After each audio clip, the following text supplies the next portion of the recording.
Hello, everybody. Hello. Hiya, So we're the Nick. ESGT people. uh, I, I'm I'm Nick, and the person giggling is Tony, and Fives is the other guy. Yes, I'm the one who's stammering in the background.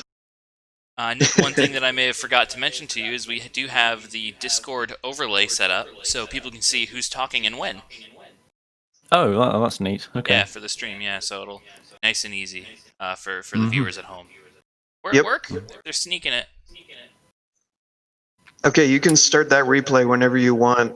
Give them something to look at. I'm gonna have a look myself.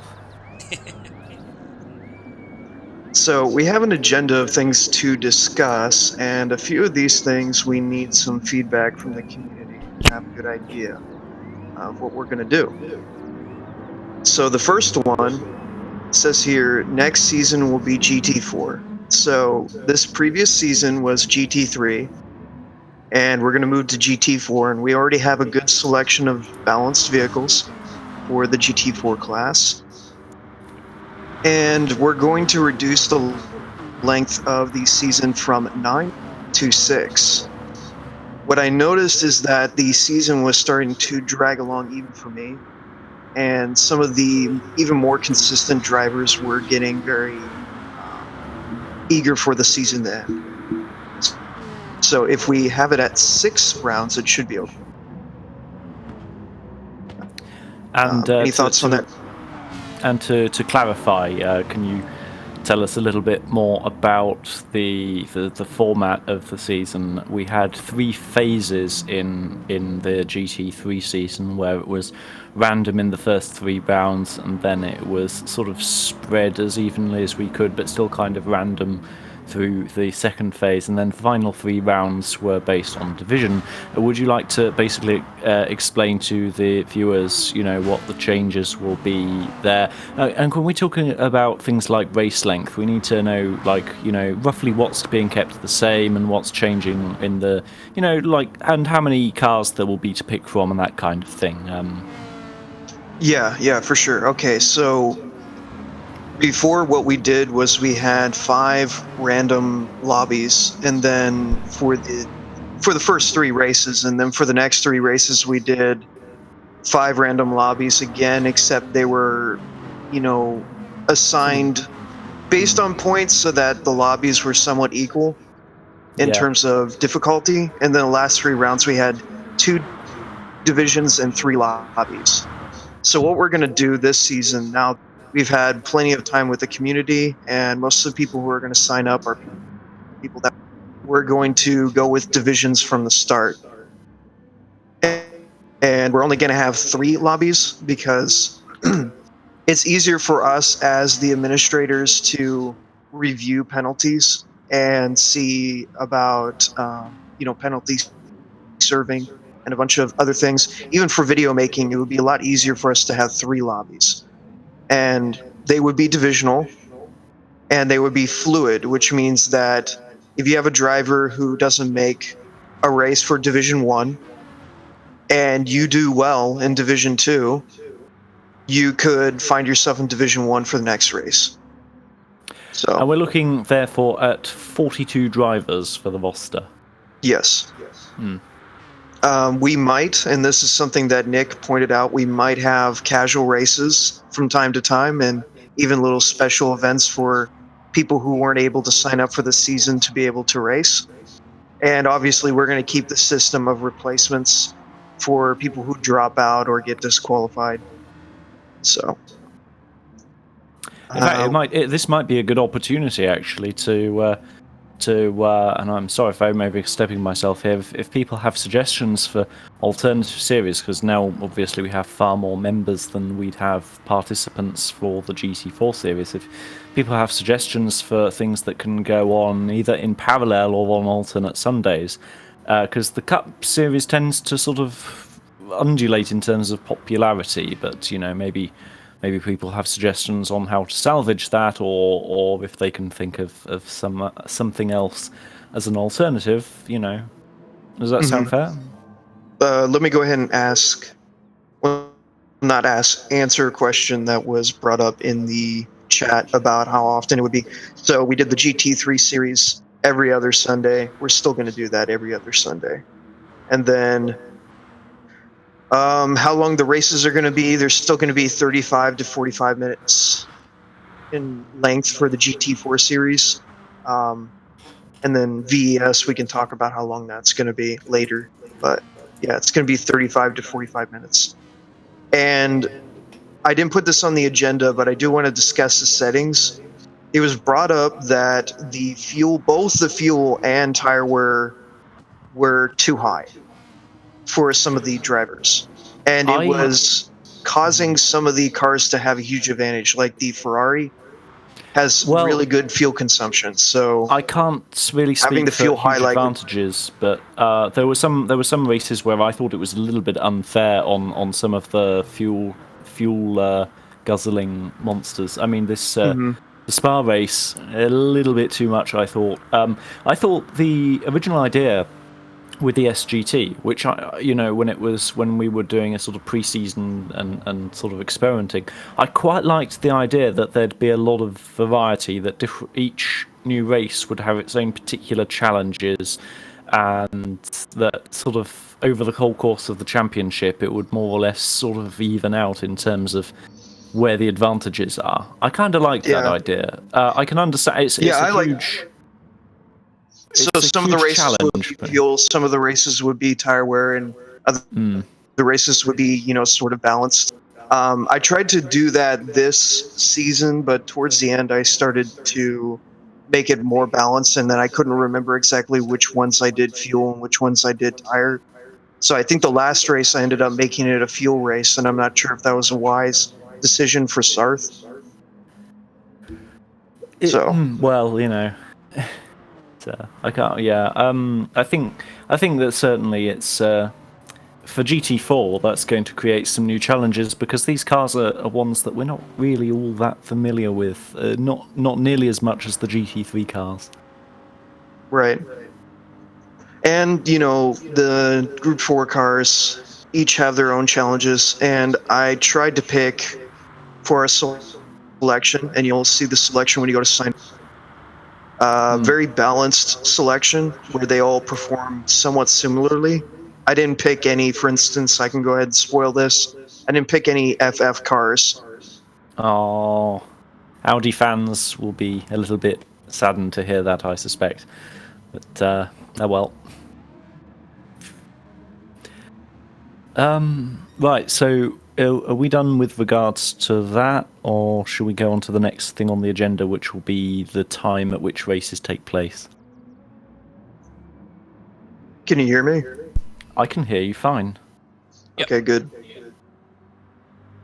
Oh, somebody has a suggestion for an alternate series with sort of 2008 Group 2 cars. I don't know what your opinions may be on that. That's just what Arthur Costa suggested. I had mentioned at some point about doing special events for Super GT around the same time that they're doing it in real life. I'm not sure if we would do the 2008 ones, but it would still be a similar setup. We can talk about that more at another time, but we have other things to talk about, of course. All right, what's next on the agenda? Talked about divisional assignment. Oh, yes, for sure. Yeah, so what we're going to do... Oh, let me just bring... Since we're only going to have 3 lobbies, I'm going to review each replay manually for penalty serving, where before I waited to see if people reported it. So... I mean, it'd be good if people did report them anyway, because it would save us a little bit of... in case you missed anything, and that's... if there's 14 cars on the track, you're bound to have a few things slip by, but I think it would be a good idea. So Shifter brought up the idea of doing 2 cars assigned to each person. So I know you brought this up, Nick, and I know it would be... Oh, I see. Yeah, that old thing. I think that when we had I think context is a little bit important. So Basically, the situation was that there were 9 races, and that the races could be pretty strict on in terms of fuel and tire wear. A little bit difficult. I thought at the time, and some people were sort of asking for something along these lines, and I thought it would be a good idea to have so each competitor can pick 2 cars, and they can freely choose which one they want to use in any given round. I think with 9 rounds and the kind of conditions we're used to racing in, I still maintain that that's a very good idea. The sort of 6 rounds thing has kind of sprung up at me unexpectedly, so it may still be a good idea, and I think it's something that I'd like to get the community's opinions on. But as it's a shorter series, I'm no longer sort of absolutely convinced that it's the way to go. So, I mean, I'd like to get your opinions. So, my opinion on it, and I'm bringing this up because I'm not sure if it would be an obvious point to the drivers right now, is that when you're on the track, right, and you're in a stream, or if you're even with other competitors, they're probably not going to have the time to look at your name, per se. They're going to see your car and then know what your performance is and know what you're able to do for the whole season. That's kind of hard to predict if you have a choice of 2 vehicles. And maybe that's a feature that people want. Maybe it's not. I agree. But I'm just thinking about, identity on the track. I agree with the recognition thing, because the cars have particular shapes. I could see without looking at the name tag that we were just looking at Def Sun there on the video, if we're looking at that. Oh no. Hello. Okay, it's playing again. Yeah, I could see because that. It's a Ferrari in white and purple. I think you raise a very valid point. It's again one of those little things where the drivers and the spectators would be at odds, and I think the spectating side of it is important, because if we reach a certain critical mass of people watching our videos, then pop will take off, and the future of the series will basically be secure. But at the same time, we've got to keep the drivers fairly happy. So I think that the way that teams have really thrown themselves into creating really easily identifiable visual sort of identities. I mean, look at the Vanquish cars, the VLX cars here. They look gorgeous, and the livery designers have done a stunning job in creating these easily recognizable, consistent visual identity and identifiers. Mm-hmm. And Shifter brought up a good point about that, about how the liveries will be the same for both vehicles.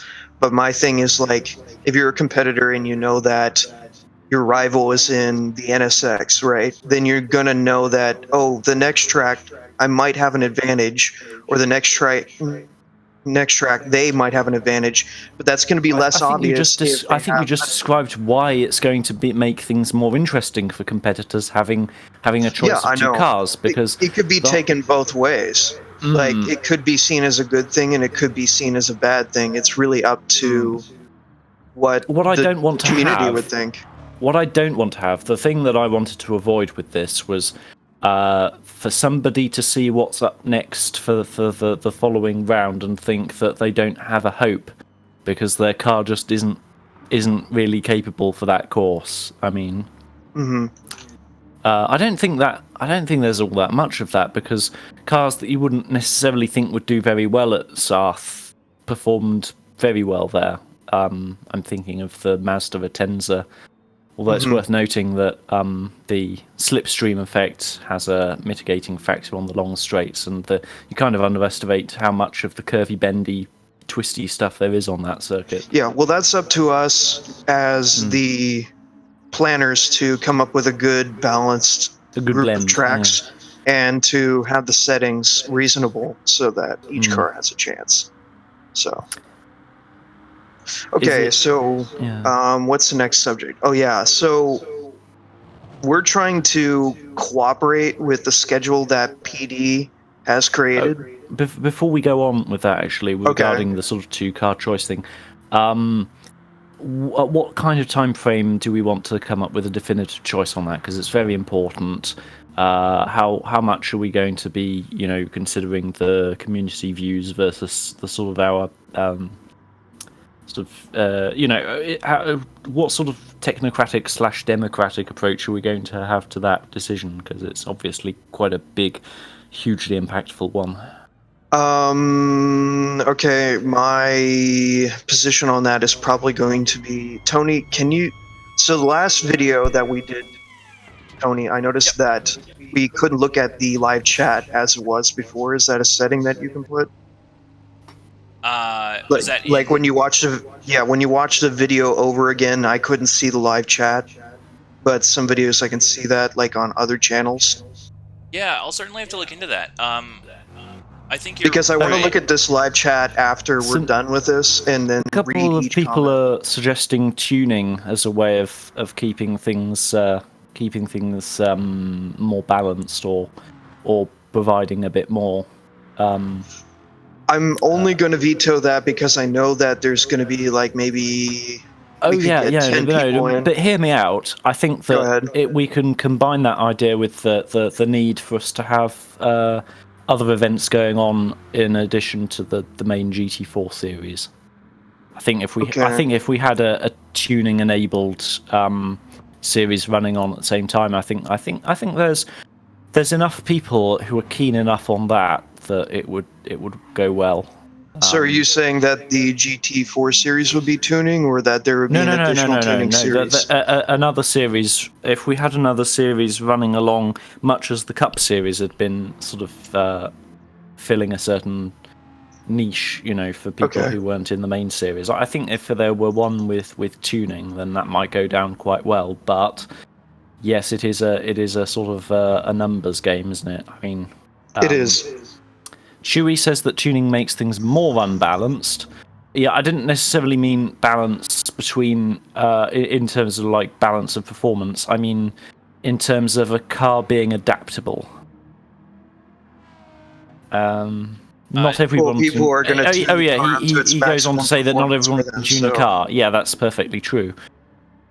I do want to just mention that the setting to allow the chat to be replayed is checked, so maybe there was just something that was being missed, or maybe it'll. Well, I can I'll see the replay chat, but it's on the little box under the video. Yeah. Okay. So we can. I'm taking notes. So I have the note that somebody wants to do a 2008 Group 2 sort of series, and then a couple other people have suggested tuning. I just put down tuning, and then we can. Here's an idea. What if we run the GT4 series as the main thing, and then have like I think the problem maybe with the Cup series is that the races kind of maybe lost their novelty value, and that's why you had drop-offs in participation. What if you just had like really rapid series of like 3 races per series, and then there'll be something. If you're not fond of the current sort of mini series, then maybe you'd be happier with the next one. It's like there's no. It's like we've got our main series. Make them fast enough where it doesn't, like, if you don't like the current setup, then you can just wait to the next one. Yeah, and also things don't overstay their welcome, kind of thing. One idea that I had but never brought up was what if there was 3 mini seasons that all got put points into one 3 mini season long season. That makes some sense. I don't know, because I think that's just a way to sort of irritate more people, because it's like it's then you've got sort of all the baggage of a long series, and combined with the problem of some people liking one combination and not another combination.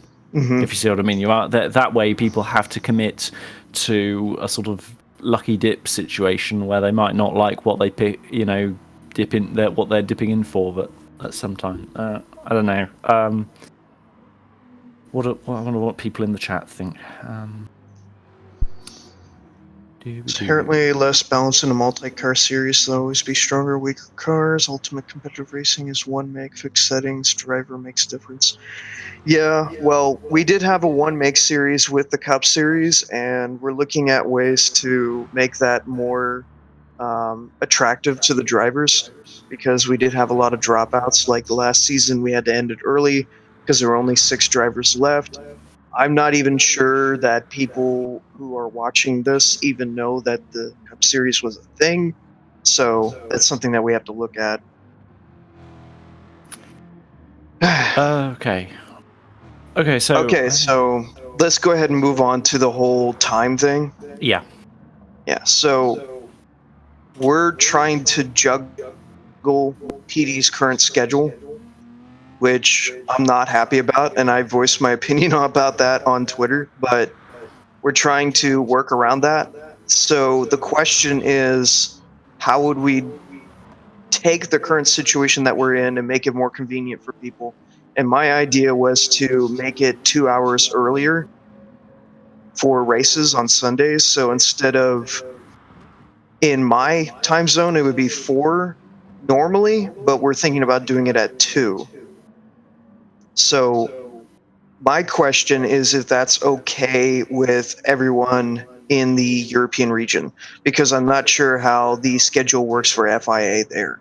Yeah, in the UK it would be all right because it would be 7 p.m. I mean, Sunday a little bit of an issue maybe because people tend to have like a bit of a later sort of. I mean, I'm generalising, but people tend to have a little bit of a more relaxed, slow-paced Sunday. So it's kind of butting up against sort of dinner time at that point. Europe, though, they're an hour ahead still, so that'd be about 6 p.m. It would mean that some more people would be able to take part. But no. I think I'm not going to be racing. So let's see what the chatting people are saying. Yeah. Oh no, they're It's still going to be a talking while. about. Yeah, they're still talking about cars. that. It's going to be a while until they answer because there's a delay on the stream. Oh, fair enough. Yeah. But the Right, idea honestly, is to, I think for North America, 1 let me go hour- ahead and explain. Yeah, North America, if we move it back 2 hours, then the idea is that they would be able to do the race earlier, and then they would have time to practice for FIA, because that's what I've been told that people yeah, I need. get you. Yeah. Yeah. Oh, okay. by the way, we're going to drop the... I didn't put this on the agenda, and it's probably causing some confusion in the chat, but we're going to drop the whole region thing. Oh yeah. Especially since... It was a cute gimmick. It works because we were able to find enough cars for each region, and it gave me an excuse to give out more than one prize on a non-arbitrary basis.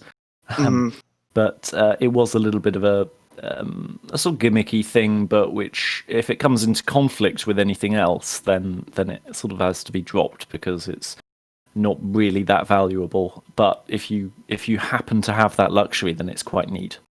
Yeah, well, the thing about that is that it was coming into conflict with what cars we could actually choose for the season, because we do want some variety. And even though we did okay for the first season, when you go into other classes like Group 4, it's kind of difficult. Yeah. Because I'll give you an example. If we want a European region, we got plenty of things to choose from. Yep. But if we want an American region, we only have 3 cars to choose from. That doesn't really give us too much variety. If we want to move forward to another Atlantic, season, so you'd be able to. Oh stick yeah, in that's the true. Aston and the Jag, and the McLaren. So. And the Group 4 class is much more varied. Like, I could only really choose 2 Italian cars out of the 3 because one of them is just so different in terms of performance that I would never choose it, and that's the 4C. I thought it would be the 4C. Yeah. Okay, so yeah, I think that 2 hour to putting it to changing it by 2 hours is quite reasonable. I might be slightly biased here because one of my team's top drivers hasn't been able to take part in GT3 because it's too late at night in Russia. But, yeah. Yes. Yeah, I know that seems all right. Doing a region by region series. That might complicate things and draw things out because even if we made it like a short series, I don't know. I'm just not. I'm not big on that idea personally, but it's what the chat thinks about it, honestly. Because I remember in the pre-season, there was a little bit of a regional thing going on with the sort of, because we had the Nürburgring race, and then there was the Italian thing with Italian Group 4 cars. Yeah. And it wasn't horrible, but it's like, the thing is that some cars are just... I think, if I recall correctly, I just hated driving all of the cars, and I quite like driving Group 4 cars. I just didn't like any of the 3 that I was allowed to pick for that one, so it was a bit, Yeah. I think the suggestion wasn't anything like that, but that, you have all the European drivers race against each other, and then the top 5 move to the next one, sort of thing. Yeah, I don't know. I don't know either, because that would require us to change literally everything that we're doing. So, what do people say? Yeah, to simplify, Arthur, you're quite right. I think that if we're having arbitrary distinctions and rules that don't directly correlate to an improvement in the racing, then we shouldn't really go with it. We need, and if things are simple, it means that the drivers understand it better, and it's less of a headache for the organisers and the viewers as well. Yeah, I think you're absolutely right there.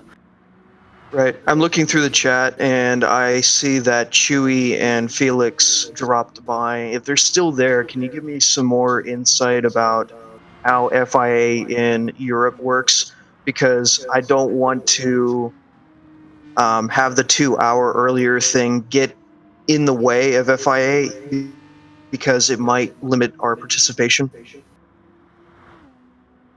So that's the thing that I'm thinking about, because I have no idea what the schedule is for that region. I literally looked at the website earlier today. I'll keep an eye on the chat and let you know if they reply to that. Yeah, okay. So the other subject that we wanted to talk about is that I had hinted to many people, and I even put in an announcement that we were going to do an all-star series. We're going to delay that until FIA gives us more time on Sundays. So, and we'll have more people to choose from. It's still coming, but we're going to delay it. We might delay it. We get to use the number boards I made for it after all. Yeah, we'll delay it because FIA isn't giving us much time to work with, and the idea was to have the All-Stars on the same day as the GT4 series. It's sort of a double whammy, entertaining streaming session. You know what I mean? Oh, Felix. Okay, Felix says he has no idea what the schedule's about because he hasn't actually done any FIA stuff this year. For those who aren't familiar with what FIA has done, and this is the situation that we're in, that we're having to work with, is that it used to be where they would have manufacturers and nations on Wednesdays and Saturdays. Now they have it where they have nations on Tuesdays and Saturdays, and they have manufacturers on Wednesdays and Sundays. Okay. The Aspoon, also known as Gunslinger Nunu, asks, would it be possible that we could do a NASCAR circuit race series with some oval tracks in it? Well, earlier we'd been discussing the idea that there might be sort of some quick fire series going on at the same time as the main series as an alternative for people who aren't in the main series. And well, if it is something, if we do have rapid fire series, I see no reason why we couldn't have a kind of mock NASCAR thing. We've got the Blue Moon Speedway, and that's, I mean, you know, that's. I think that what we need to do, if I'm to be honest, I don't think it should be like a short series, and I think we need to entertain the idea of doing one-off events. Maybe, but I don't know. What do you guys think? I mean, and Tony, what do you think? Because I've got this idea in my head that people kind of like to be in a series with points and things. I mean, personally, as a slower medium driver, I really enjoy a series because by the last race, even if it's only three races, I can really, I feel the car a lot better, and I'm having a lot more fun by the end. Yeah, that's the point. And I suppose with the series, you don't have to really be worrying so much about am I the race winner. You get to develop these little rivalries, don't you? Oh, certainly. That was incredible. I mean, it was just so much fun doing that and trying to beat my teammates like you. Yeah. Tony and I had an accidental rivalry, which was punctuated by botched teamwork. Those are real fun times. NASCAR does have a road course series. You're absolutely right. I suppose we could have some sort of really heavy, powerful muscle cars going around Blue Moon and Laguna Seca and somewhere else. But maybe. Northern Felix Isle. says he likes being in a series, but one-off events are way easier to commit to. I mean, obviously, yes, you're not wrong. The question is whether a 3-race series is a nice enough compromise. Yeah. Carbon says that having it in a series gives people several reasons to compete. Yep. I think it also gives teams something more to bond over as well, something that gives them a little bit more impetus to work. Yeah. And whatever team aspect we have left in this series is more punctuated when you have a series as opposed to a individual event. For the endurance, like single events that I'm planning on doing. Oh, another like the thing Super is GT this is a purely selfish, cynical note. But if you have series instead of one-off races, then you give the livery designers of the teams a hell of a lot less work to do. Yeah, that's true. That's very true. So even for like the one-off events that I'm planning on doing, it would be, for instance, the Super GT series. It wouldn't be a series, but there would be Super GT events. It would be a 2-stint event with 2 driver teams. So there is still a team aspect there. And it lasts for longer. So like it'll be 2.5 hours or 2 hours. So. Right, a couple more things. Shifter says that longer seasons allow drivers to become better in the course of the season. There's some truth to that. Felix says that if it's a 3-event season and if you miss one of the races, you're basically out. Well, yes, but that, in my opinion, is also sort of cancelled out by the fact that means there are more series, and that means that somebody who has to miss one race. It's no longer a kick in the backside. Sorry, a kick in the neck. Because there's always the next series, and that one isn't far away. If you're worried, if you're so concerned that you need to do well in the series that it would feel like a kick in the neck if you missed a race, why would you be in the short series, the mini series when there's the main line series? Well, that's the other high stakes argument thing that people have their eyes on, yeah? Right. Well, the other argument to be made is that you can get a reserve for your race. So you wouldn't lose points, especially if you assign somebody who's better there's the than reserves aspect. Yeah. Felix, what do you think of the fact that people can call in reserve drivers for the main series and for mini series? Somebody requests a Super Formula race around Barcelona as either a one-off or perhaps as a mini-series. Well, if we do mini-series, I can't see why we couldn't have the Super Formula cars. Some people really enjoy driving in them. Well, pardon me for interrupting, because we could talk for hours about different ideas that people want. Sorry. And honestly, you can just DM me your ideas about mini-series and stuff like that you want to do, but we have other things to talk about, like rules and everything. So let me go to the next thing on the agenda. I said that we're postponing the All-Star season, so I got that. Do we know how long for, roughly, or is that up in the air? Probably until, even if FIA fixes their schedule for the next season of their season, we'll probably wait until after the GT4 series, because then we'll have more data to go on to pick people. Okay. Because it's an invitational thing. It's not. Yeah. Okay. So that's being pushed some way back to like March or something. Yeah. Mm-hmm. Okay. It gives us time to prepare for it too. So Yeah. you Right. can talk about Discord changes if you want now, and then we can. Oh, right, yeah. after So that. regarding our Discord server, there's only two things. Three things that I'd like to go over. Number one, I think that people sometimes get too many pings. I think that we could try to reduce that and try and figure out how to do that. For example, when there's like a video being posted or something, sometimes there'll be two pings because it appears in two channel, whereas it could quite reasonably get just the one ping. Or if there's something in the announcements channel, well, if I see that there's a dot next to the announcements, I'm naturally going to want to look at it at some point. We need to consider that people, they've got they may be at work, and if their phone buzzes, they'll think it might be something important. Or if they get like buzzed by our server 2 or 3 times in 5 minutes, that's going to be a little bit annoying. So first of all, what do you think of to that? Is there something we could do with that? So my concern is that you have your habits with dealing with Discord, but everyone has their own habits and everyone has their own notification settings. So what I need to know is how people. I just work don't with want that. to encourage people to mute our server. Yeah, I agree. Because and the thing is, that's kind of like a downward spiral, because as people mute us, then I'm more anxious to get their attention, and then Exactly, they'll probably yeah, have more yeah. people mute because I'm doing that. So yeah.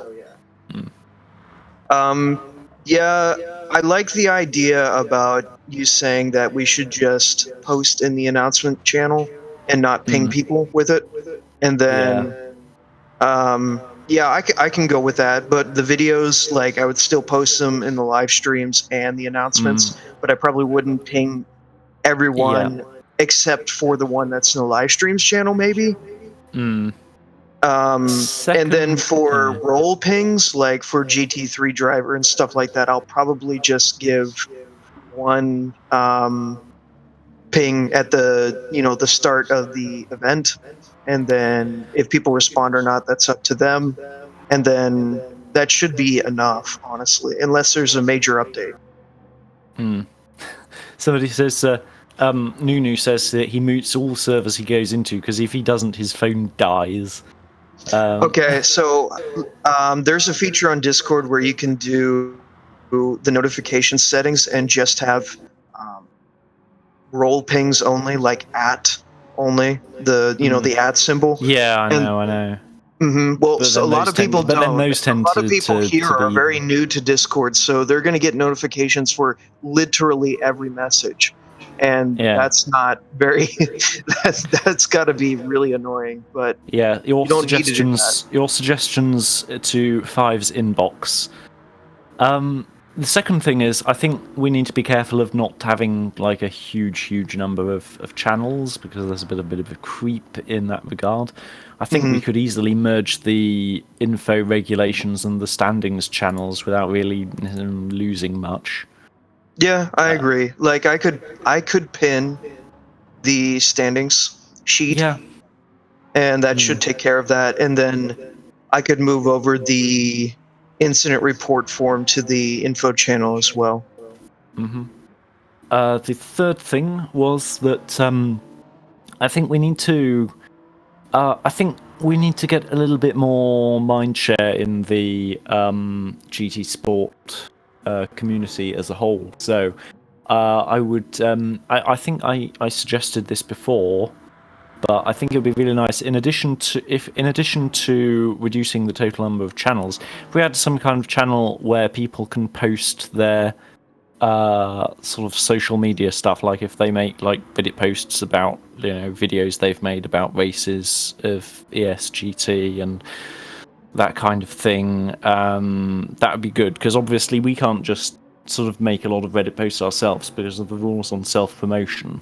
But I think that we should try to incentivize promotion of ESGT on Reddit and other social media, because it really it helps draw attention to the server. It means that we get more participants, and it means that we know that there are sort of the big names in the community whom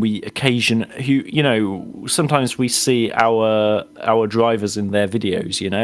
It'd be kind of nice if they had a little bit more of awareness that our stuff is going on. It would make us more interesting to people with influence. Right. Like, for instance, if you're a person who has won a series, right? Yeah. Which Nova would be the one who won the last season.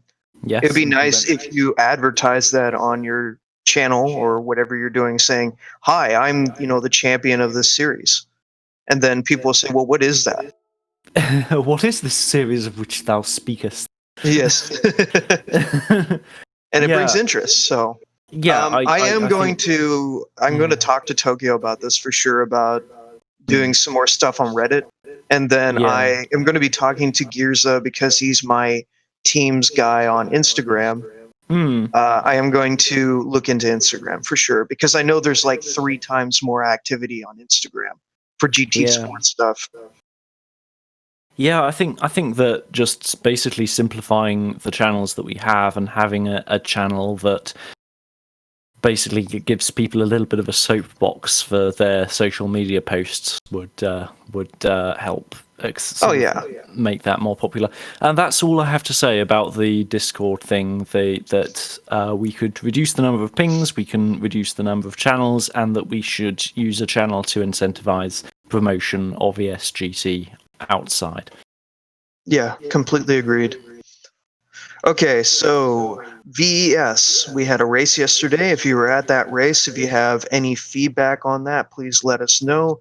Unfortunately, we didn't get to test out VSC for that race, but I think we got plenty of testing done for the Barcelona race. The only difference is that we were going to make them longer. What we were going to do is basically make the virtual safety car periods last from about a minute to 2 minutes, so that it's a little bit easier on everyone, and it means that cars have more of an opportunity to bunch up. Previously, the criteria was that once the track is considered cleared, safe, that the green flag would be given. But it seems that sessions were so short that some drivers hated it, and others got really distracted and went spinning off on cold tyres. So maybe if there were sort of verbal 3-2-1 green going on, then it would give people a little bit more of a chance to be on the ball. Yep.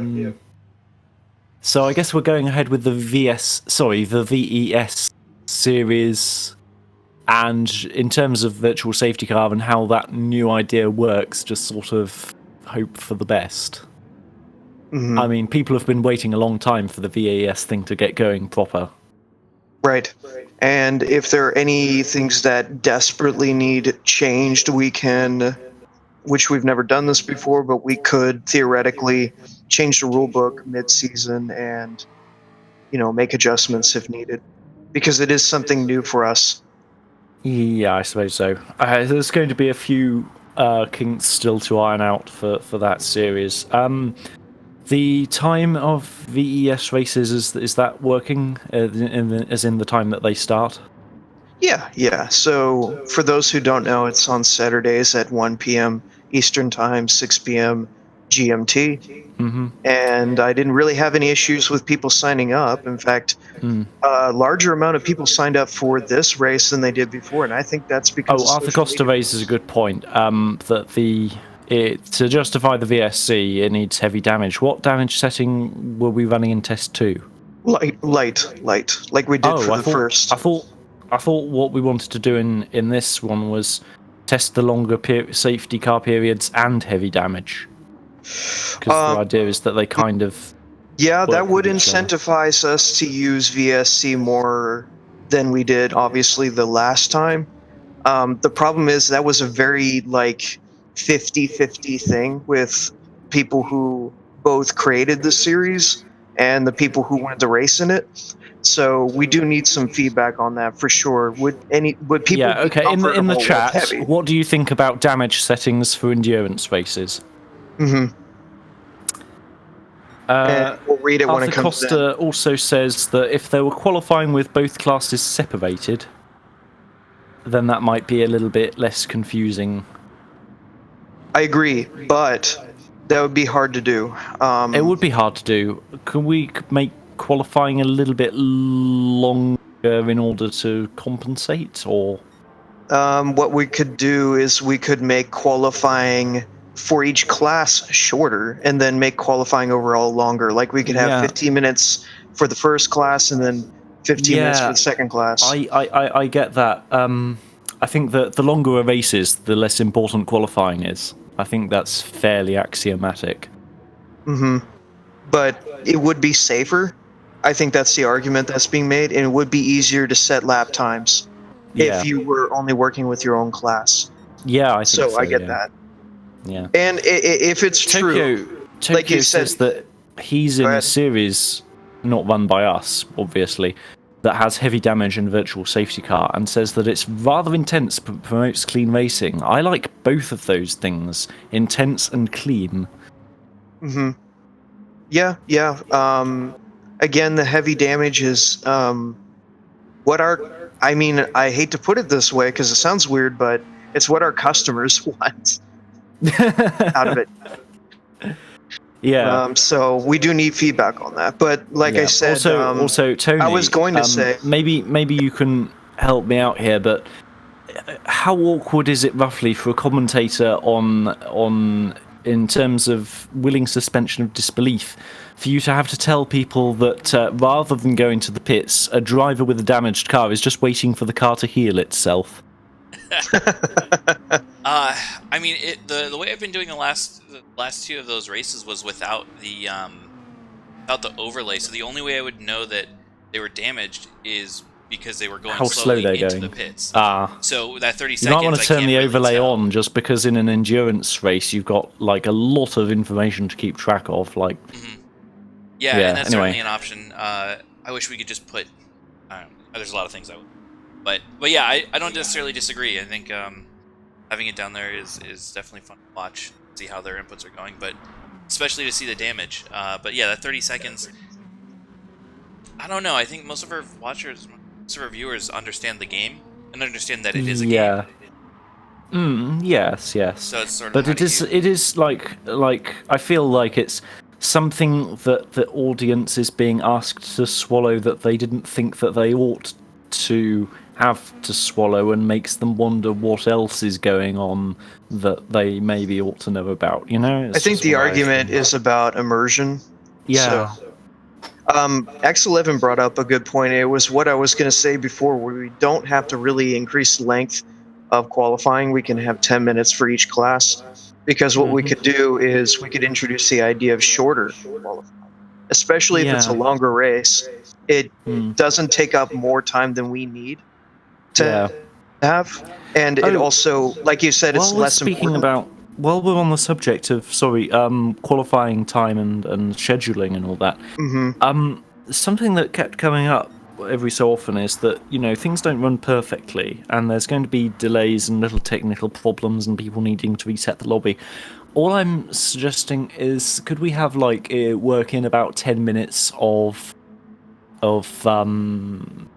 padding time, you know, so a little bit of space between, you know, a session, like qualify or practice and qualifying and race, so that if something goes wrong, then there's a little bit of leeway.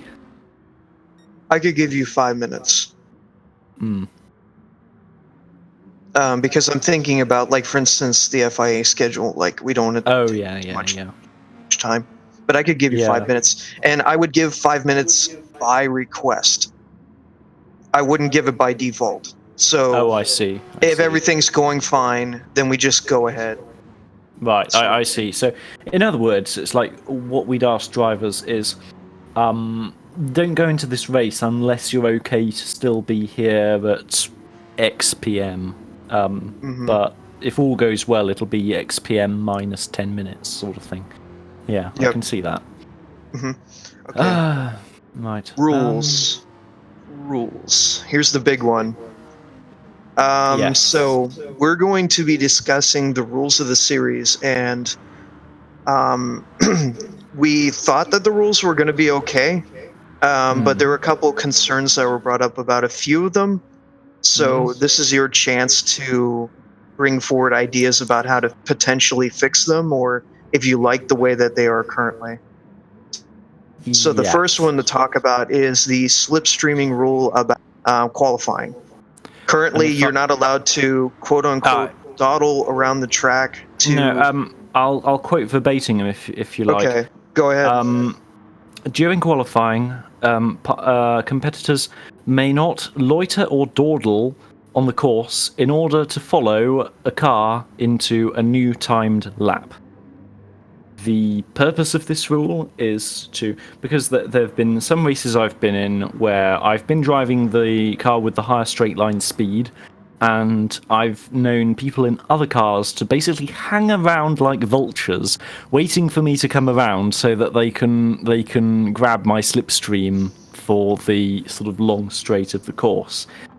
Really, all I wanted to stamp out with regard to slipstreaming was sort of deliberate predatory use of it in a way that brings up yellow flags, clutters the track, all that kind of thing.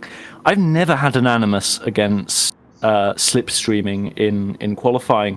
Real life motorsports don't ban it. It's kind of part of the sort of risk reward factor of the thing. I've got no problem with it. I wish that the slipstream would have less of an effect, that it would be weaker, but I think that people have taken that rule and sort of reinterpreted it over time into the extreme position that all slipstreaming is bad. I would personally be of the position that I'd rather reword the rule to remove all reference to following other cars or slipstreaming. I'd rather just have people, if they're going to be hanging around on the course causing yellow flags, they need to get off the course so that other people can actually get on with things. What do you think? I agree with that actually. If it seems that it's almost impossible for us to take it to the extreme and enforce no slipstream. Well, yeah, So it's impossible for us to tell. Like, for example, what if the rule would have to be specific? It would have to say something like you're not allowed to pursue a car and be within 2.0 seconds of them on a qualifying lap, and it's like, well, somebody might get reported and they say, no, I was 2.05 seconds behind you. Thank you very much. What we could, a good way to fix that problem is to make one thing that I've seen in other series is that you could have qualifying, get rid of the in-lobby qualifying setting, right, and just do manual qualifying like we used to. And turn slipstreaming off for the duration. No, well, you can't. Okay. You can't turn slipstream off. But what you could do is you could send people off, let's say 10 seconds between each other. Yeah. I think so they're not close enough to. Yeah. They're not close enough to do anything of that sort. Yeah, release cars in phases and that kind of thing. Yeah, it's possible. I think it's a little bit tricky, especially since you might have a host who's on holiday or something. I like Bryce's idea here. Actually, he made a comment about making it illegal to go excessively slow. Obviously, we would be more specific about that, but that's a good idea. More or less along the lines I was thinking, that if you're not there to set a time, you ought to be off the track, because all you'll do is clutter the track and cause yellow flags and all the rest of it.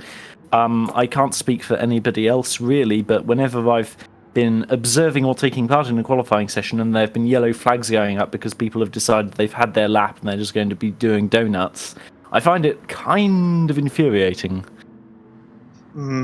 Yeah, I agree. The whole donuts thing, I mean, we could just literally outlaw donuts for the entire series. Well, I think it's general enough to say that they should, if they're not trying to set a lap, then they should be off the course.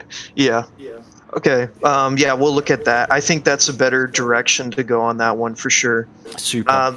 The next one, this isn't really a question or anything, but we need to write a provision in the document in case that one glitch where people get contact penalties. Yeah, tricky, isn't it? Yeah.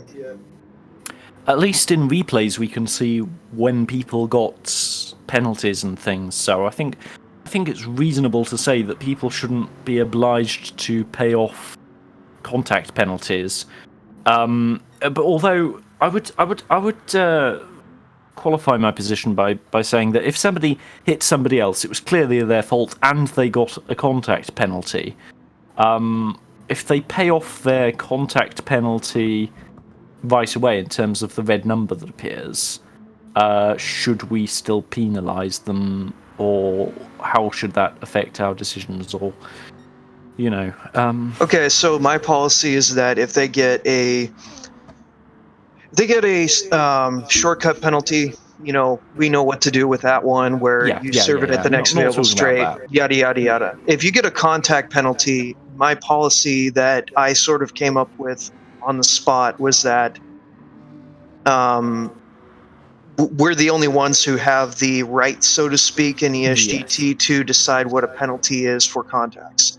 So if you Gotcha. get a contact during the race, like a contact penalty, Yes. we would look over, obviously, because I'm going to be looking over every replay, and we'll see how much of that you ended up serving just from braking and stuff like that.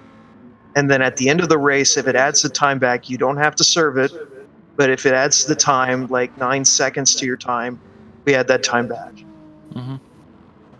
So it's really simple. But what we need to do is we need to add a provision in the document for that. Now, let me clarify, this is a glitch in the game. This is not our doing.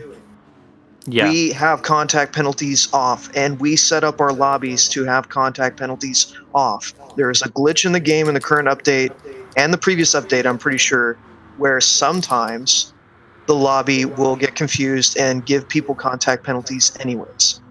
So, We hope it's a glitch. yeah.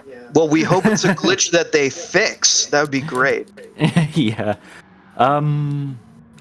Somebody asks, when will the next GT3 highlights video come out? Well, I've been working on it. Unfortunately, I've also been having to work on my my company's annual accounting and annual report, which I haven't done one before, and it seems like the most ridiculous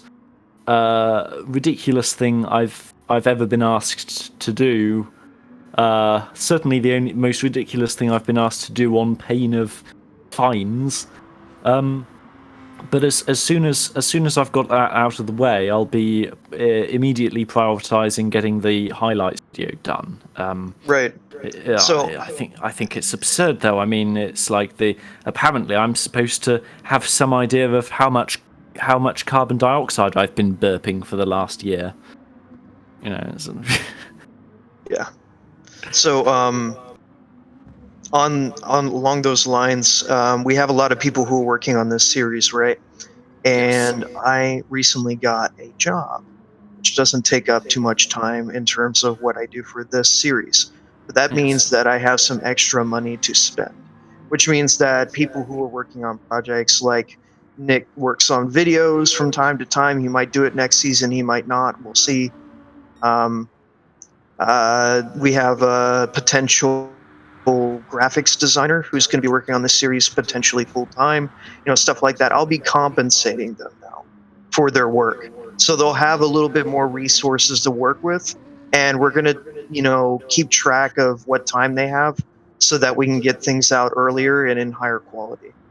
So that's my investment into this series. And if you have any extra cash laying around that you want to support us, you can just send me, a message that you'd like to donate to the series, and then we can put that towards our video editing, and we can put that towards, because I got a donation a while ago that I used to actually help Nick pay for his new mic. I think that's the mic that you're using right now.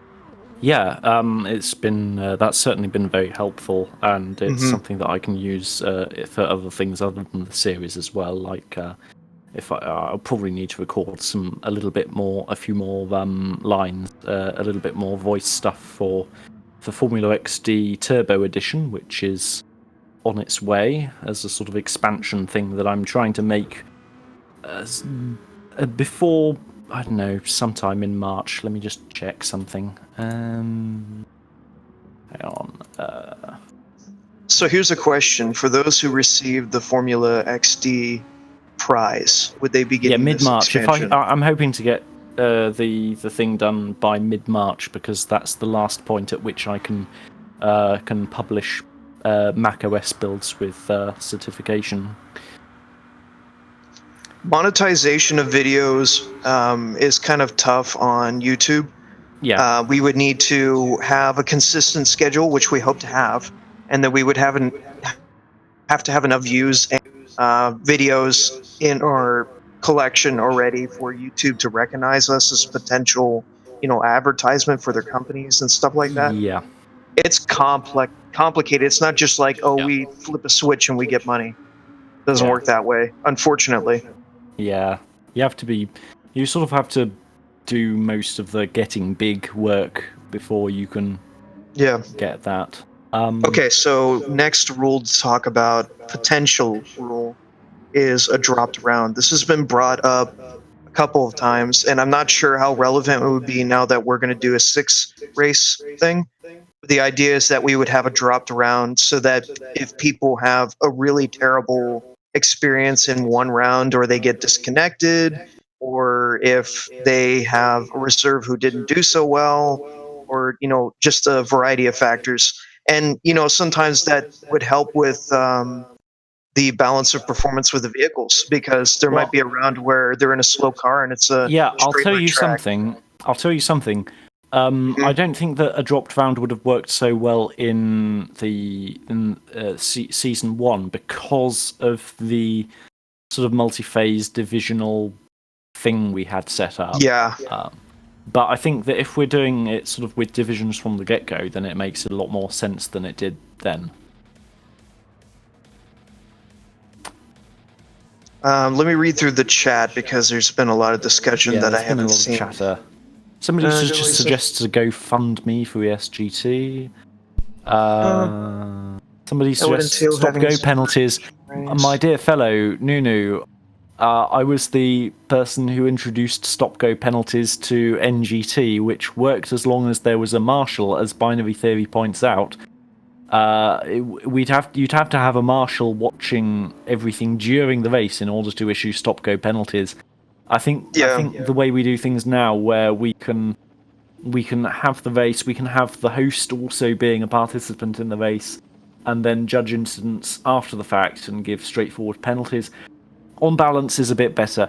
Yes, in an ideal world, a stop go penalty is a good way of having it so that the penalty is served before the provisional results, which means that the car crossing the line, generally speaking, is the car with the right to the victory, which is great. But we don't have that kind of an ideal world, and so we have to, I think what we have in terms of sort of compromises for things with regard to penalties is okay. I think it's okay. Yeah, I think we initially had to go with this option because of manpower issues, because we went from 2 lobbies, which we were just barely able to manage with way back in NGT, and then now we're up to 5 lobbies, but we're going to bring it back down to 3. That would mean, ideally, we would have a streamer for every lobby. Then we would have a host / director, for each lobby, and that would mean we would need 6 people for each round to do administrative stuff. And we just don't have the capability to do that right now, which is why we decided, okay, anyone can host as long as they have a good internet connection and they know what they're doing, and then we review after the fact. That's kind of, and you know what, it's working just fine. But we, like you said, occasional can't do hiccup, with the occasional hiccup, but we can't do the stop go penalty. Now, we could do that in VES. Yes, because you do have a marshal watching that, and it's actually a good idea for VES. Yeah. Well, it contributes to the immersion thing, which is what we're trying to accomplish with VES, as opposed to the GT3 / GT4 seasons, which are more of we're focusing on how this series would work for this game, and VES is more of a realistic sort of thing. Regarding the upcoming GT4 series, how many drivers expected to be in a single lobby? 14 drivers per lobby. That's our limit. Yep, 14. The extra 2 slots are useful in case we have, because sometimes we have 2 co-commentators, which is lovely because they get to chat with each other while they're watching the action on screen. They get to pick up on things that the other has missed. And it means that you don't just have one person babbling on and on and on and on and on. Out. It was wonderful having the 3 people yesterday for the ES race. There was stuff that I didn't realize, and by the end of it, I was tired and done with. I couldn't talk anymore. Yeah. So It's like having a glass of water, but that buys you about 10 seconds, and after that, you're even worse. Yep. Concerning streaming, if I might bring this up, yes. Ideally, we would like to have a stream for each race, but we're going to obviously prioritize the top class. So Division 1 will get streamed, VES Division 1 will get streamed, and then... if you want to stream the other divisions, please do apply. Definitely. We need people who we can count on. Now, right now, we have Half the Race Gone, who said that he wants to do Division 1 for the GT4 series. Yes, and we have lovely. Tony, who's our senior stream guy who knows how it all works, so we rely on him for that. Yeah. So if you want to stream, you should contact him. Yeah. But if you forget about contacting him, you can contact me. I'd be it's up fine. to doing it sometimes. I just don't have the time necessary in order to practice for races, perform in races, and do videos. But every so often, I would absolutely love to come and co-commentate. We have Tatty too, but the idea is that we have a team of streamers, and then even though, like for instance, Half the Race Gone wants to do specifically Division 1 for the GT4 series, it's sort of like a team that we can assign anywhere. Yeah. And you could be a secondary streamer commentator person for somebody else if you want. Like you can guest commentate. Yeah, it's, the flexibility is going to be a great help. Yep. And one thing that I want to just mention is, as much as having like I've got graphics on the screen now, I've got stuff going on. If you want to start streaming, just do it on your own. Talk to us and do it on your own channel. To start with, get it going with it. Try it out. See what you like about it. Do it just from your PS4. Do it onto your own YouTube, and then talk about moving up from there and what we can do and how we can work together. I'm not sure why this is a question, but I have had people ask me, hey, is it okay if I can do an onboard stream? And it's like, yes, of course. Yeah. Of course you can. If anybody wants to do an onboard stream, you absolutely can. I think it's also it's great for reviewing penalties. I mean, that's why I started streaming for my PS4 during the first races until I wanted to listen to music. But seeing what you were looking at, what you were seeing, just in case anything bad happened. I'm very biased, but isn't Chompy's car lovely? Yep. Oh yeah, look at that. I am on Chompy. Absolutely. I wasn't sure about the whole orange-green thing when you first showed it to me, but now that I've gotten used to it, it's kind of, I kind of like it. I'm not going to lie. I like it. It took a few revisions, but yeah. Okay. You there? Oh yeah. There's something written on the agenda about a 3-strike system for serious rule breaking in the series. The context for which this was suggested is that certain drivers had had shortcut penalties for multiple races and didn't pay off any of them, in spite getting warnings and 5-second penalties. My position on this is I just think that penalties for things should be increased until the point where they are a suitable deterrent by themselves. I would prefer not to go around disqualifying drivers. Right. I wonder what the chat people say. Did I cut off at some point because I'm having a little bit, issues? but then I said something in order to. Okay, what was the last thing that you heard me say? Something about the orange-green thing being okay. Yeah. Oh, really? So I went on this whole tangent. About the dropped rounds thing. So I saw in the chat that there were like 2 or 3 people that talked about it. And let me just clarify that we're only dropping 1 round. We're not dropping like half the season like they do for FIA. Oh heavens, no, that'd be awful. Yeah. So, I didn't get any like negative responses to that, so Yeah. I guess we could implement that. Mm-hmm. Here's another one. We want to be a little bit stricter about some of our rules, like penalty serving and stuff. I said that I've been over all that. I've already introduced that idea. Okay. The chat is already starting to discuss whether they'd prefer to have disqualification for repeated rule breaking, or just to have tougher penalties for those rules.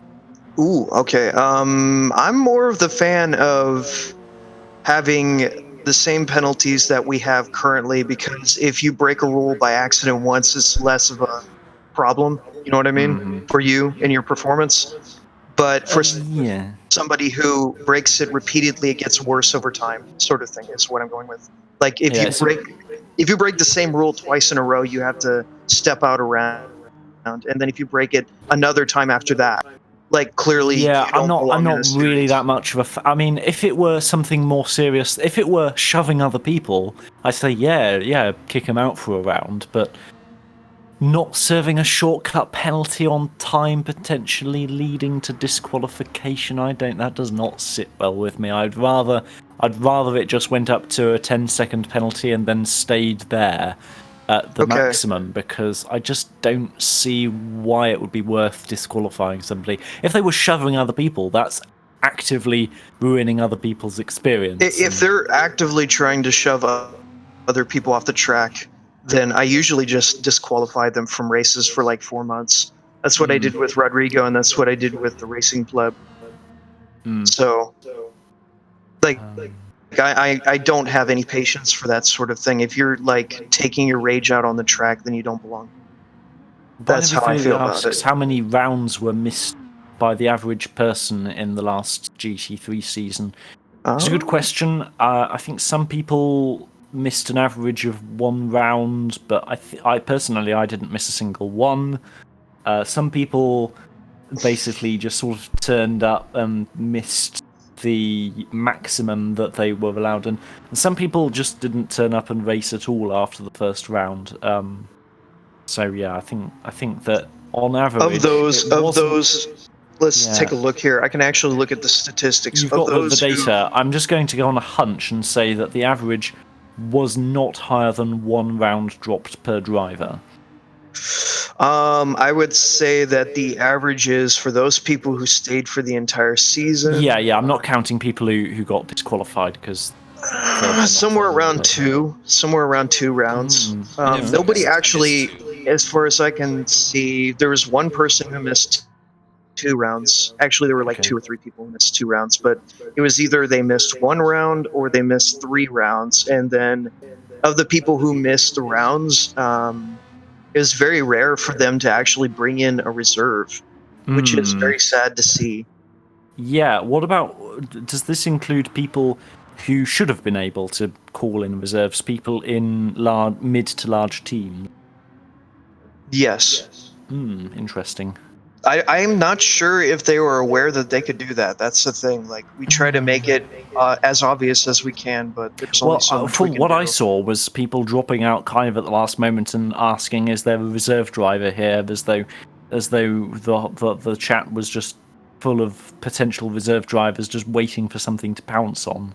Yeah, I had a couple instances where people were asking me to go find a reserve for them, and my policy on that is that it's their responsibility. So. Yes.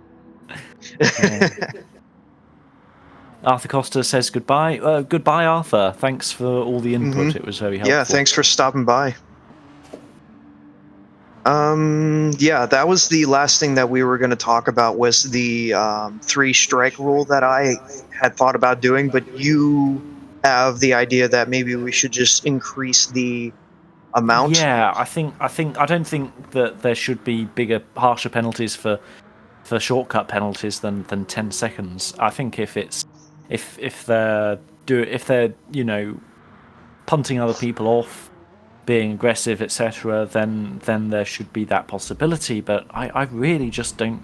I really think it's too much just for the shortcuts thing. Okay, so to encourage people to follow the rules. For some of the lesser stuff, like serving your penalty off the racing line, that kind of thing, you would make it 10 seconds because then they would notice something's up, and it might have an actual effect over their Yeah, it might standings. actually cause them to lose a position. Yeah, okay, that makes sense. And then of course, like, I would prefer, like, I don't think we should do any changes on this, but I would prefer, because it's only happened twice, Yeah. that we keep the idea that if somebody is actively trying to kill people on the track, that they should just be banned from the community. Because you were a victim of that, and I'm sure you appreciated that we didn't bring that guy back in. I can't remember what happened.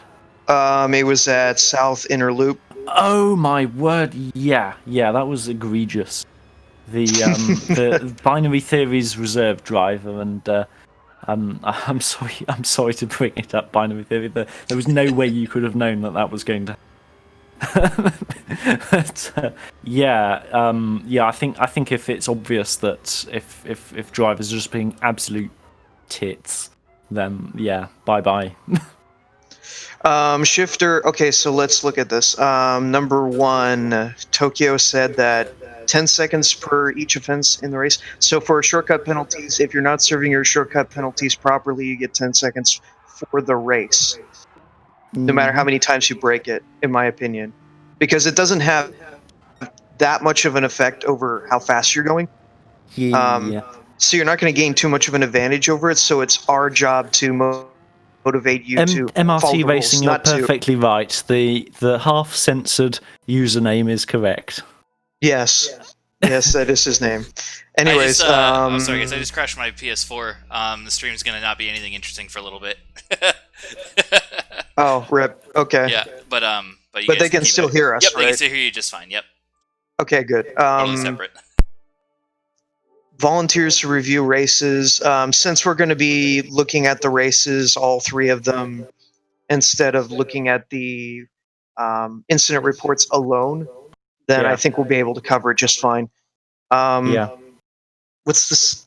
Shortcut penalties should be slightly modified to burning it within the lap, not at the next straight. I'm not sure. Is that something you want to entertain?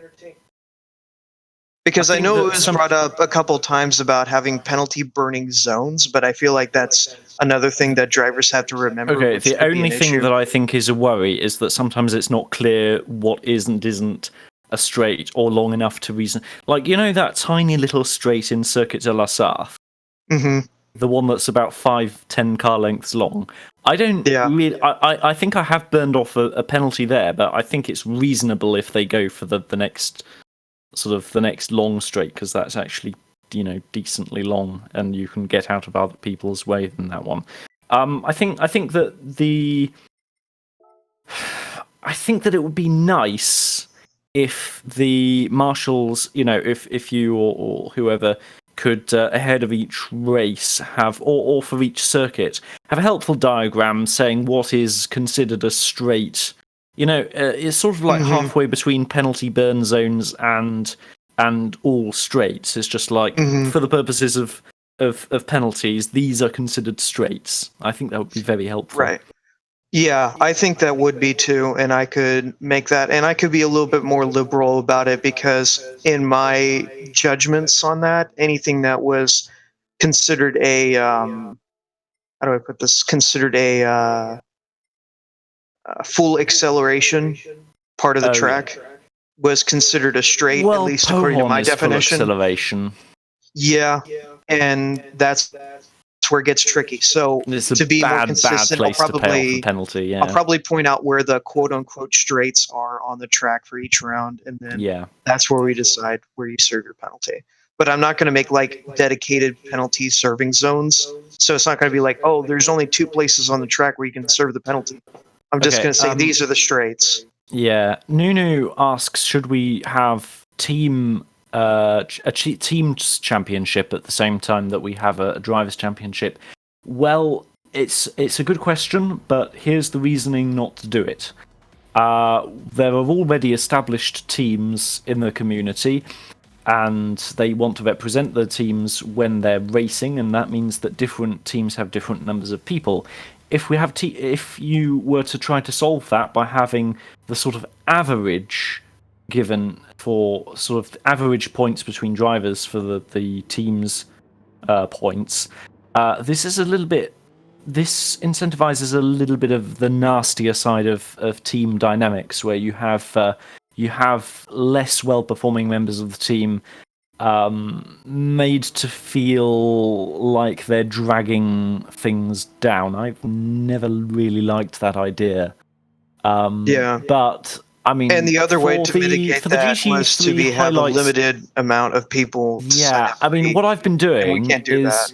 in the highlights videos for races is I've made sure to give shout outs to teams that have done well in the race or in the championship as a whole.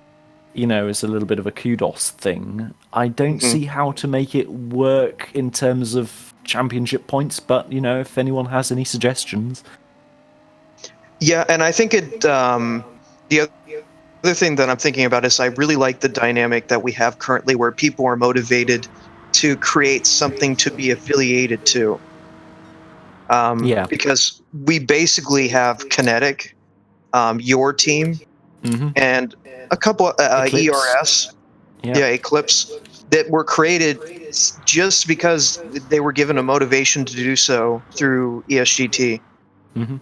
And I think that's like a really good dynamic. Like, I wouldn't be up to, we started off like the whole ESGT with teams being considered. And then we realized there were a lot of people who wanted to come in who were individuals. And then, you know, like I said, we're creating an opportunity for people to create teams to be affiliated to, and we point them out. So I think that's as far as we can go with that. Unless at some point there's enough motivation for us to do like a teams tournament with maybe like 5 teams. I think that'd be pretty cool as a something to do on the side. I think that'd be really neat. Yeah, like we could expend the whole 3-round thing with that idea if you wanted. Yeah. Well, we could do different things, you know. Yeah, but yeah, I like the setup currently. It's pretty good, in my opinion. Yeah. While we're on the subject, I really just do want to put extra emphasis on how cool it's been to see new teams popping up, because I mean, there was Renegade, Eclipse, Kinetic, technically Phoenix, because of all that hoo-ha-ha, and technically also Vanquish, which was reformed from... what did they used to be? It was like a 3-letter acronym. TSF. Yeah. TSF, that was it. I did like the gold colours, but I like the dark green even more. Well, I like how even if they're not a team that have been motivated to start because of our series specifically, we do offer them an opportunity to introduce themselves as a competitive team. Yes. And I think that's a really cool feature that I didn't think was going to happen, but I'm glad it has. Beanop says that ERS is better than Kinetic. Well, you got to prove that on the track. You got to prove that on the track. The standings say otherwise, I'm afraid.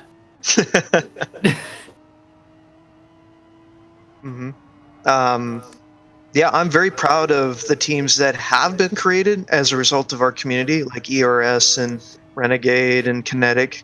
It's honestly really an honorable experience for me to have started something that makes something like that, because when I was first on the game, there weren't opportunities like that at all. I ended up joining Loeg, but really that was just a community of people that talked. They didn't really do too much.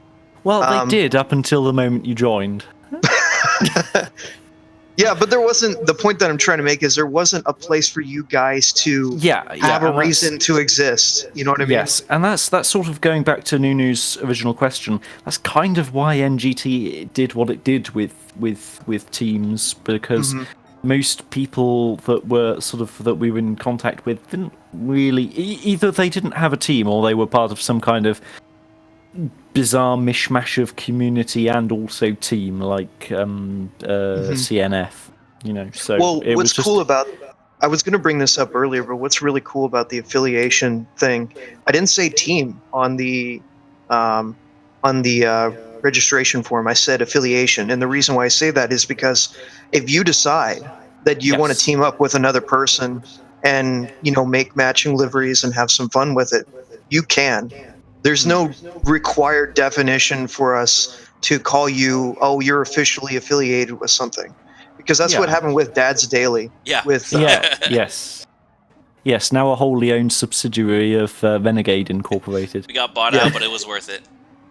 hmm That's sort of our the one carryover from NGT is if you want to create, a custom team of 2 or 3 people with some matching liveries, just for the fun of it, you can. Nobody's going to stop you. And if that turns to something else, that's Yeah. great. And I think that's how Kinetic was founded. Actually, they decided they wanted to match, and then they went a little bit further with it.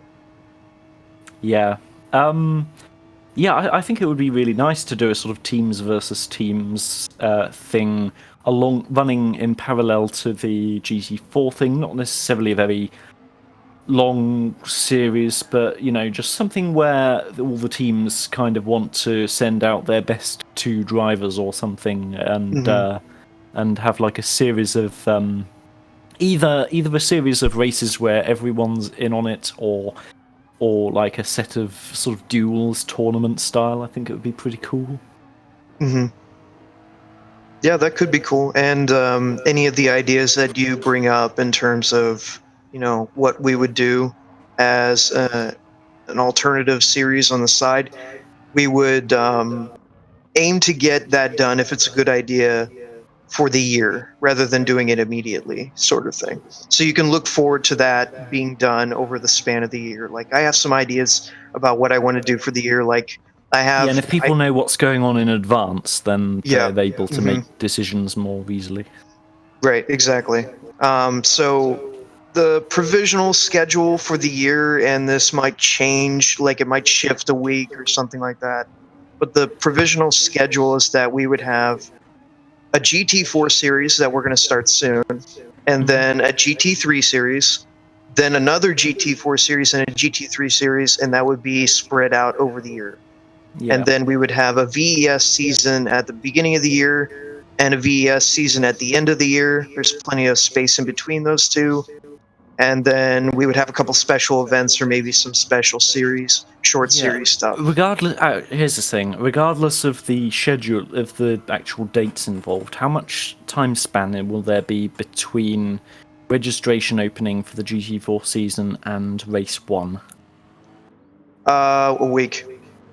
Could we possibly open registrations earlier and have a little bit longer, so that people have a little bit of slack to pick what car they want to have, and then the livery people have a little bit more slack to get the designs done and that sort of thing? Because I think you can look at that 2 ways. So you could make your argument about how giving them more time will give them better time to prepare and make decisions, but you could look at it the other way, where people might get impatient and waiting for the series to come, especially if they've already waited so happen long. Regardless, it's just a question of whether the registration will be earlier and sooner. The race is going to happen on the same day, regardless. There's the Dad's Daily RCF. Yes, there is. Yes. Figured we got a couple a little bit of praise in the chat.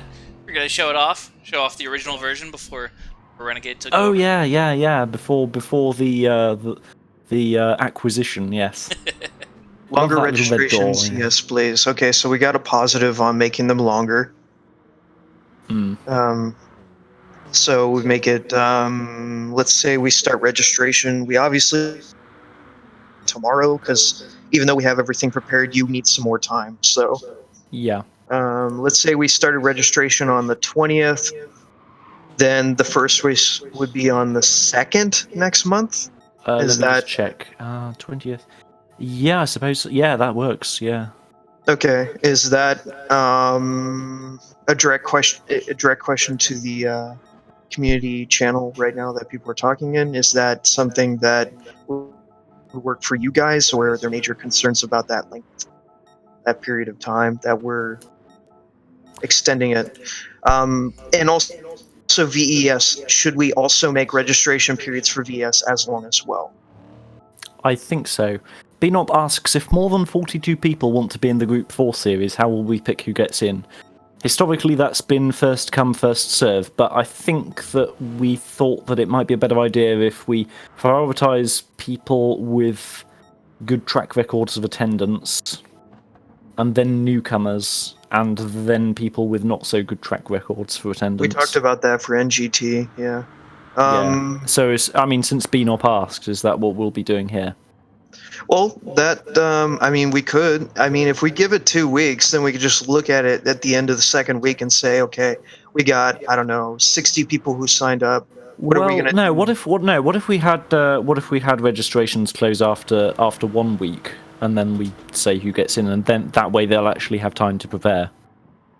Yeah, probably. I'm not sure because some of them implied that they'd like a longer span of time to register. I don't know. Well, it's not just the registry. If people find out like 5 minutes, it's like if the registration closes the day before the race, then suddenly, it's like, I know I keep bringing this up, but the people doing deliveries and all that thing are going to have heart attacks. Yeah, I agree. And the drivers will want a bit of time getting used to their car. Yeah. Yeah, I get that. I think registration for a week is fine. If it's like, both weekends included in the registration, that's fine too. I don't really care, it's much of a muchness to me. But I think, there does need to be some time before end of and beginning of series proper. Have you taken notes of the potential rule changes? Because I'm taking notes of like the potential schedule changes. Oh, well, I can do. We've got the video as a record. Yeah, that's true. We can look back at it. Extras as full-time reserves, so they aren't left out. Maybe. Maybe, because they're not really going to be any more accountable, are they? No. I don't like the idea of having essentially strangers as reserves because they're less motivated to reserve on behalf of somebody. Do you remember when in NGT, when we had the reserve tag, the reserve role, and we would ask, and nobody would come? Nobody would come, yeah. So I think that it's a better system for the drivers to actively reach out to get somebody. And they even did that in the NGT series. And it was always the people who went out and actively searched for a reserve that got them. It was never the ones of, we pinged the role and then somebody showed up. That never happened. So I don't think that system works.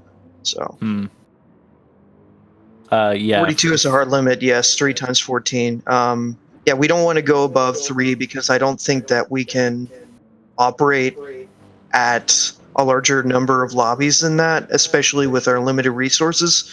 If you look at the last season, pretty much 3 or 4 days after each event, we were in panic mode trying to take account of all 5 lobbies. And it's not so bad if we've got other stuff going on. But it was very hard. And we missed a couple of things. And we don't want to miss anything. Finn asks if we can discuss a few things for VAS, because he sort of missed that part of the discussion. He came in right after we'd finished talking about VES. Yes, Finn is the mastermind behind VES. We've introduced a lot of different things since he brought the idea to us, but he's the guy who came up with it. And it's his project, so you can DM me like the questions that you want to ask, and then I can bring them up in the chat. I think you already DM'd me a few things. Let me go ahead and look at that. It's worth going back earlier in the stream, though, because we talked about it in almost exhaustive detail. Yeah, he said something about a Formula E format for Super Pole and have all the drivers spaced out when they end the lap. And then, okay, so I think that was like a general idea as opposed to being VES specifically. It might have been for GT4, I don't know. I'm not big on the Super Pole thing only because even though it would be a cool idea, it would be hard to implement and require all of the hosts to actually do. Because if you want to go back and listen to the VES, I just happened to pull up the Fuji race right as we started talking about VES. So that's a good visual reference if you're looking to go back. It's an hour and 40 minutes at this point. 2 people from the same team in VES What I was thinking about that is instead of having two cars on the track from the same team, which is a cool idea, but instead of doing that, we would do stint races potentially, where we would make them twice as long, and each driver would do, let's say, an hour and a half, and then they would pass the baton on for the next stint, like they do for IGTO. Now, if we want to take that further and then make the livery slightly different for each one, that would be more for us to have to focus on. But that's an idea that we could bring in that sort of reflects what you want to do. But I'm not sure about It's something that they're doing in that Russian GT Masters thing. I'll have to ask Belvica what the when the race is taking place, because I honestly I think it was yesterday I was quickly doing a couple of slightly different looking versions of our Mercedes AMG car for that purpose. Yeah. I don't know. That's just another thing that you need to like take account of, and we're doing 2 lobbies, so. If we do decide to make it twice as long with stints, then we'll have to do another test race, in my opinion, so we can figure out how it works. Because there's a lot of extra stuff coming in there. Right. If we don't do that, we can just go ahead with the season. So it's up to the community what they want to do with that, and you can give me any time of the week. You can talk to me about it and let me know what you think about it. Yeah. So I think we're basically done here. Have we forgotten anything? Oh yeah. This is kind of important. GT4 series where we've got a new number plate. It's basically the same as the existing one, if I recall correctly. It's a bit longer because there's a thing at the bottom that says mini-series, but that's back when we thought about doing a mini-series. Yeah. So you can adjust that and make it as it was before. The only difference is that instead of saying GT3, it says GT4, and it has the new logo. Oh, that's fine. So it'll be using the same numbers that people have already got decals of, then. Yeah, okay, exactly. That's fine. Yeah. I don't want to sort of dump a load of things on people and people getting confused and stuff. I thought about doing a new font, and even though I really like the font that we were considering, it was a nice font. I'll give you that. It's difficult. It's a font that only works with real racing series where they only have 2 numbers. When you have 3 numbers, and it gets too wide. So. Yeah. If it's too wide, there. We ran into that problem quite a bit, didn't we? So we ended up picking like a very good-looking thin font for what we're using right now, which is Agency. If you're curious. Yeah. It's nice. You can quickly see what the numbers are as the cars go by. It's functional. It looks quite cool. It's. I don't know. I think for non-teams it will be unfair, and the advantage will be handed to the organizations. So single entries will have to find partners. I'm fine with single entries being encouraged to find partners. And honestly, if they want to do the whole race, they can. So they're not required necessarily to have a teammate if they can't find one. Like, they could do stint 1 and stint 2. That might be a little bit of an issue depending on fuel and tyre settings, because obviously not stopping is faster than stopping in order to No. So how do I explain this? Stint 1 would be a lobby, and then that lobby would close with so it's a rally thing, right? Yeah, and then stint 2 would open, and they would do a formation lap. They go into the pits, and then we call off each driver when... Yeah, so it's like a rally stage thing, yeah? Yeah. So if there's a 4-second period in between first and second, then we call out first, wait 4 seconds, and then call out second. Yeah, okay. So they could like... It wouldn't matter if it's the same person, but most people would be a little bit knackered. Yeah. But if you're pressed and you really want to do the event, you can do both if you want. That's not an option we're preventing people from doing. It would be a demotivating factor for people who don't have this was a classic moment. This is when Vlave and Tony get sort of lapped, and Dawson and they're having their little battle, and here are the back markers. No, what would have been a classic moment is if you had shown the Division 2 race where I forgot to pit, so I had to go through a whole lap at like 20 miles an hour. Yeah, Oh, but this yeah, is that was also the Interlagos. race where in second place is Bruises, who started at the back and gave us a bit of a little Ayrton Senna-like show. Honestly, it was very, very good to watch. Yeah, I think we watched him for about the first 8 laps or so. Yeah. Really incredible racing from him. What we're doing with this stream, and I just want to clarify this, is that we're not making decisions on this stream. We're bringing up things to talk about, and then later we'll go over all the comments. And if anybody has any additional things that they want to tell us in direct messages on Discord, they can bring it up there. And then I think by the end of the week we can make our decision. Does that sound like a Yeah. good time frame? Yeah. Yeah. So everything we brought up is not like a permanent decision until the end of the week, and then we'll let you know. Mm. Yeah, we can talk tonight, Finn, at any time that you want about VES off the stream. So,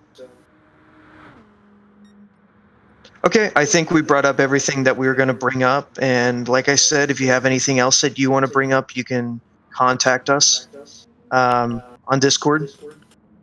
So I'm going to be busy doing the final GT3 highlights video. yeah, Hang on, what okay. time is it So now? just It's contact a little bit me. late now, but oh yeah, and I've got my accounts and stuff. Okay, it might be a little bit delayed, but then after that, I'm going to start making a really nice little intro video for the GT4 series, and maybe stuff after that. I'm going to try and make it a little bit future-proof. All right. Yeah. Well, yeah, we'll be heading off now, and you can contact us at any time. You can't see me, but I am waving to the entire crowd of people decided to come to this stream tonight. I really appreciate that. Well, it's not tonight for my region, but if you're European, thanks for coming on a Sunday night to talk to us, especially when you're probably busy doing FIA too. So, Oh yeah. All right then, I'll be off then. Bye. All right, thanks everybody. It's been fun. Yep. Bye.